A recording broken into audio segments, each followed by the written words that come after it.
ఆలయం కరుణాలయం నమామి భగవత్పాదం శంకరం లోకశంకరం. నమస్తే శారదాదేవి విశాఖపురవాసిని త్వామహం ప్రార్థయే నిత్యం విద్యాం శ్రియం చ దేహి. గత 4 ఏళ్ల నుంచి మేము ప్రెస్ మీట్ పెట్టలేదు. ఇదే మొదటిసారి.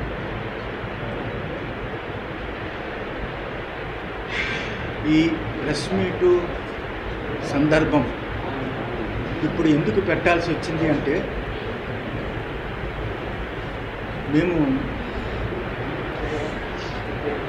ఆదిశంకరాచార్యుల వారి యొక్క భాష్యాన్ని మాండూక్యోపనిషత్తు, తైత్రీయోపనిషత్తు, చాందోగ్యోపనిషత్తు తెలుగులో అనువాదం చేసి పుస్తకాలు ప్రింట్ చేసి ఇప్పుడు బ్రహ్మసూత్రాలు తెలుగులో అనువాదం చేస్తూ అది పూర్తయిన సందర్భంలో మధ్యలో ఒక్కసారి సింహాచలం దేవస్థానం క్రిందటి సంవత్సరం ఏదైతే ఉందో చందనోత్సవం, అప్పుడు జరిగిన ఘోరాతి ఘోరాన్ని అంతటి కూడా నేను అప్పుడు ప్రెస్లో మాట్లాడాను. ఆ తర్వాత పీఠంలో ప్రెస్ మీట్ పెట్టి ఇది మాట్లాడాను. ఎందుకు అంటే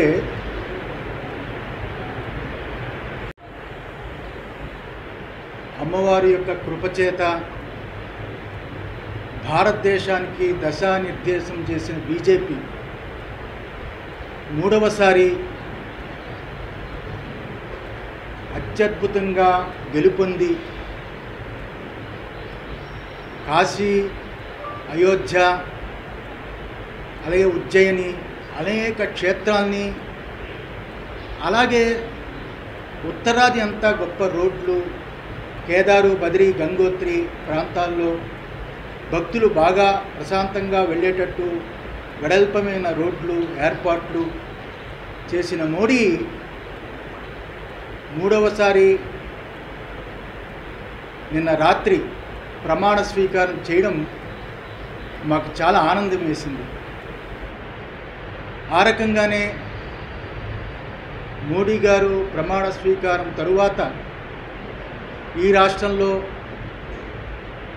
చంద్రబాబు నాయుడు గారు, అలాగే పవన్ కళ్యాణ్ గారు, మోడీ, ఈ కూటమి ఏదైతే ఉందో ఆ కూటమి ప్రమాణ స్వీకారం ముందుగా ఈ ప్రెస్ మీట్ పెట్టాలి అనే ఉద్దేశం చేత మేము ఏర్పాటు చేశాము. మాకు ఆనందకర విషయం ఏమిటంటే, నిన్న క్యాబినెట్లో నేను పుట్టేది శ్రీకాకుళం జిల్లా, శ్రీకాకుళం ప్రాంతం. మాకు ఎర్రన్నాయుడికి చాలా సంబంధాలు ఉండేవి. ఆయన ఇంటికి చాలాసార్లు వెళ్ళాము. ఆయన కూతురు పెళ్ళికి కూడా రాజమండ్రిలో జరిగితే మేము వెళ్ళాము. వారికి మేమంటే అపారమైన ప్రాణం.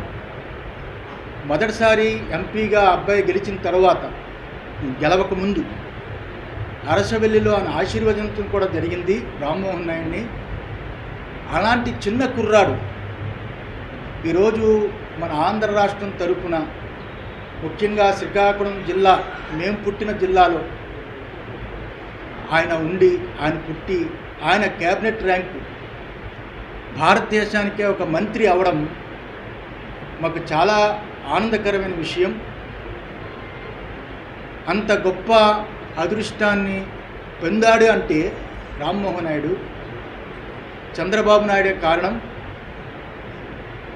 చంద్రబాబు నాయుడు అతన్ని ప్రపోజ్ చేసి మంత్రిగా చేయడం చాలా ఆనందదాయకం.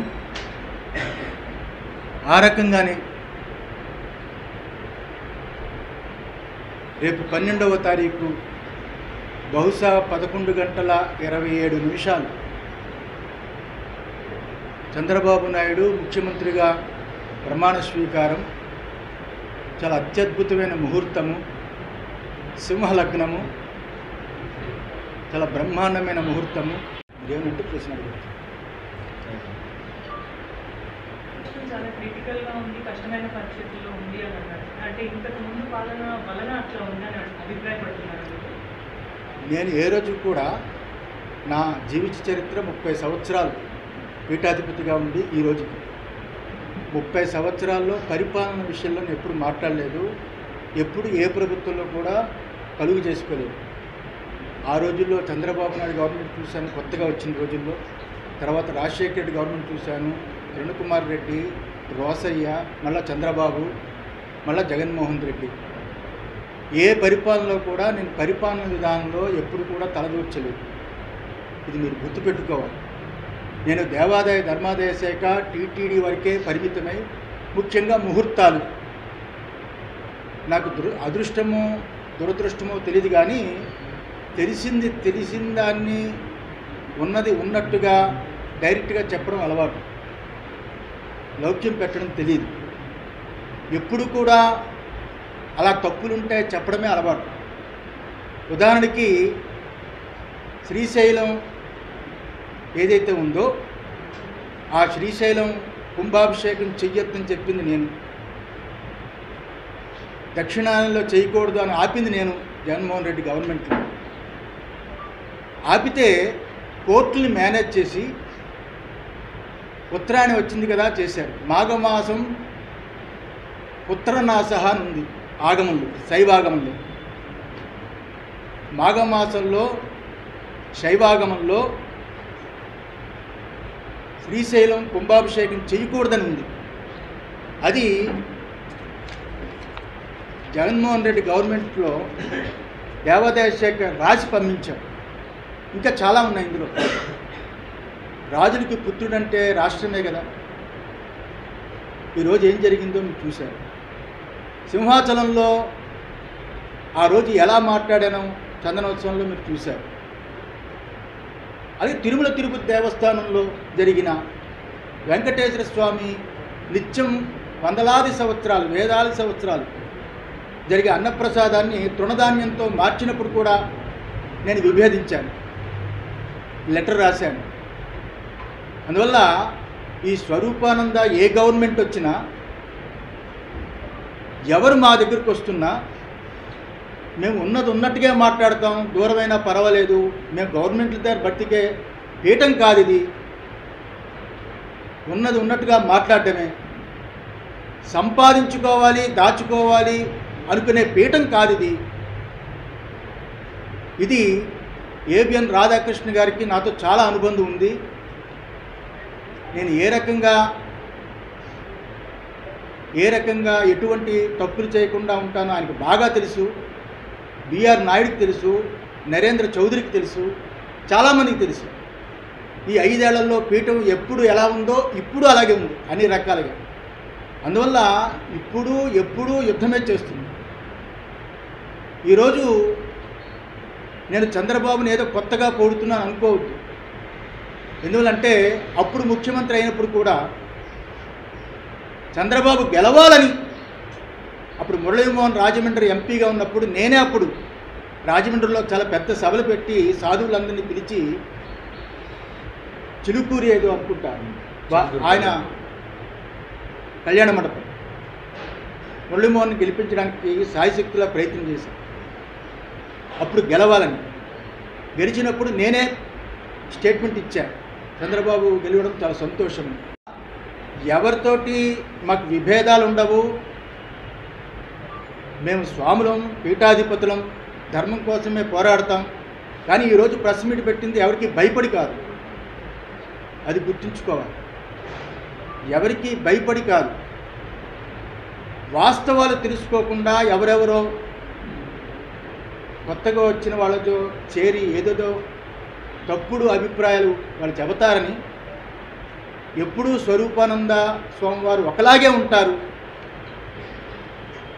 చంద్రబాబు అంటే మాకు చాలా గౌరవం. రాజకీయ నాయకుల్లో ఆయనే ఇప్పుడు పెద్దవాడు. ఈ రాష్ట్రానికి పెద్ద దిక్కుగా అని పరిపాలన కొనసాగాలి అని, కుటుంబం బాగుండాలి అని, పరిపూర్ణమైన ఆయుష్ భగవంతుడు ఇవ్వాలి. ఈసారైనా దేవాదాయ ధర్మాదాయ శాఖ టీటీడీ చాలా గొప్పగా పరిపాలన జరగాలి అని మనస్ఫూర్తిగా ఆశీర్వదించడానికి ఈ ప్రెస్ మీట్ పెట్టారు. నారాయణ స్వామి, గత 5 ఏళ్లలో అధికార పార్టీ మంత్రులంతా పీఠం ఆశీస్సుల కోసం వచ్చిన వాళ్ళే. స్వయంకృత అపరాధం జరగబోతుందని కానీ వైసీపీ పార్టీకి నష్టం జరగబోతుందని కానీ మీరేం ఇప్పుడు ఇప్పుడు ఈ రోజుల్లో ఎరుపు కంటే మరుపు ఎక్కువ. 2 రాష్ట్రాల నుంచి 7 గవర్నర్లు వచ్చారు ఒక వార్షికోత్సవంలో. Haryana governor, Punjab governor, Telangana governor, ఇక్కడ గవర్నర్లు వచ్చారు. హర్యానా ముఖ్యమంత్రి వచ్చాడు, కేసీఆర్ ముఖ్యమంత్రి వచ్చాడు, ఎంతోమంది ఇక్కడికి వచ్చారు. అలాగే కేంద్ర మంత్రులు వచ్చారు, ఎంతోమంది వచ్చారు. వైసీపీ మినిస్టర్లు ఎమ్మెల్యేలే రాలేదు. వచ్చినప్పుడల్లా నేను చెప్పాల్సింది ఎప్పుడు కూడా నెగిటివే చెప్తాను. ఎప్పుడు పాజిటివ్ పోగొట్టడం అనేది ఆ లాలస విశాఖ శారదాపీఠానికి లేదు. ఇది ఎవరిని ఆశించదు, ఈ చెయ్యి ఎవరిని ఆర్జించదు. ఎప్పుడు ఎలా ఉందో పీఠము భక్తులతోటే పెరిగింది తప్ప రాజకీయ నాయకులతో పెరిగిన పీఠం కాదు ఇది. ధర్మం కోసం నిలబడాలి అని ఇది ఒక ఆధ్యాత్మిక పీఠం. నేను పీఠాధిపతిగా కూర్చున్నాను కాబట్టి ధర్మం కోసం చెప్పాలి, నాకు ధర్మం కాబట్టి చెబుతున్నాను. కానీ నేను మామూలు స్వామిగా ఉంటే ఇవన్నీ మాట్లాడేవాడిని కాదు.